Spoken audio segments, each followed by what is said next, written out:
Is there any hope in Dallas at the moment? And I honestly think the answer is no. This thing has just completely crumbled before our eyes. I officially think that my favorite team is cursed by the basketball gods this season. It just isn't meant to be. Man, the Mavericks are having one of the worst collapses I have ever seen, and the thing is, they collapsed in the span of a month. This collapse starts off with Derek Lively suffering a foot fracture that would keep him out multiple months. Then, they trade Luka to the Lakers, which I still don't understand why Nico Harrison did it. To be honest, I will probably never understand why that man thought it was a good idea to trade a top 5 player in the league who's only 26 years old. The Luka trade broke the heart of Mavs fans, and we're only at the second part of this collapse. Then, not even a week after the Luka trade, Anthony Davis goes out with a left adductor strain, which was revealed to keep him out anywhere from multiple weeks to a month. Mavs fans were in shambles before this, but the basketball gods were like, they need to suffer more, and decided to step on Mavs fans' hearts. What makes it heartbreaking was this game was AD's debut. He was dominating. It looked like the pairing with him and Gafford was going to work. AD was playing so well. He had 26 points, 16 rebounds, and the third quarter wasn't even over yet. Not to mention, AD's injury just happened in the most flukiest way possible. Speaking about fluky injuries, Daniel Gafford, only 2 days later, the Mavs would lose him to a grade 3 MCL sprain that was revealed it would keep him out for at least 6 weeks. But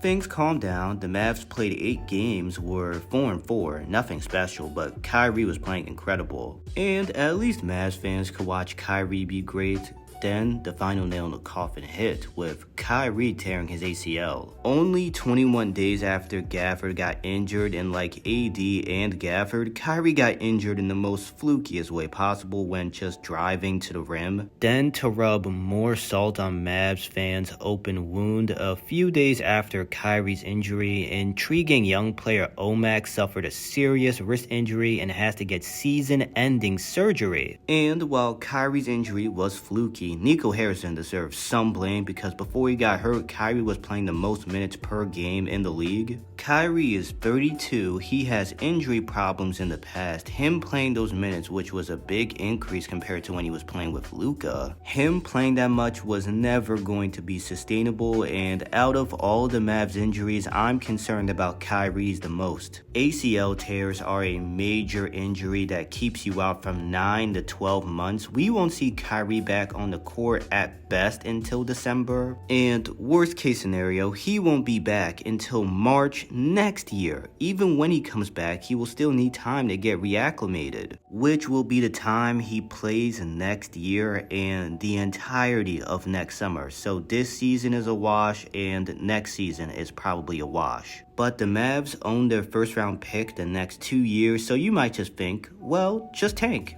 But they can't. Now, before we get into the rest of the video, I would appreciate it if you could like the video, as it helps the video perform better in the YouTube algorithm, and subscribe to the channel. I would really appreciate it. Since Nico Harrison did the Luka trade, they have to win now. Anthony Davis after next season will be 33 years old. Kyrie will be 34, coming off an ACL tear, and I hate to say it, but the version of Kyrie we know now might be gone, so the Mavs have no room for error. I would say all the Mavericks have is 3 years to win a championship, but I see no way how if this season and the next season are both going to be a wash. And I'm not the only person who is thinking like this.